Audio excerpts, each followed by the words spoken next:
Au Centre Pompidou, en ce moment, le surréalisme fête ses 100 ans. Ce mouvement artistique a révolutionné la peinture, la littérature, le cinéma. Mais est-ce que tu savais qu'il s'est aussi engagé contre la colonisation? C'est ce que je vais te raconter aujourd'hui. En 1931, c'est l'ouverture de l'exposition coloniale, la plus grande manifestation de propagande coloniale de l'histoire de France. De cette exposition, il reste aujourd'hui le Palais de la Porte Dorée et le Zoo de Vincennes. Des millions de personnes la visiteront, mais tout le monde ne partage pas la fierté des organisateurs. Et j'ai envie de dire, encore heureux. En mai 1931, les surréalistes publient un tract: ne visitez pas l'exposition coloniale. Ça a le mérite d'être clair. Et ce n'est pas la première fois qu'ils contestent la colonisation. En 1925, ils ont déjà dénoncé la guerre du Rif que les Français et les Espagnols mènent contre les indépendantistes de cette région du Maroc. Dans leur tract, les surréalistes contestent le travail forcé, les massacres coloniaux et l'arrestation arbitraire des militants anticolonialistes en métropole.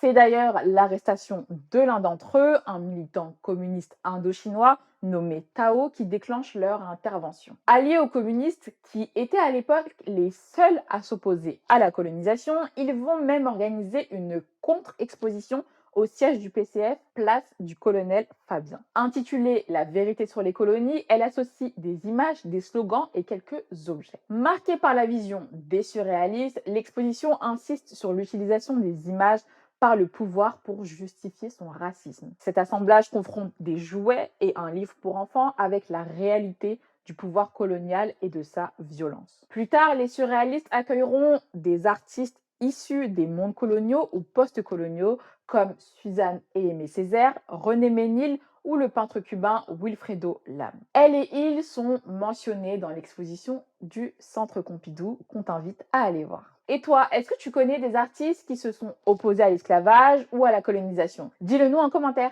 On n'hésitera pas à faire une prochaine vidéo sur eux.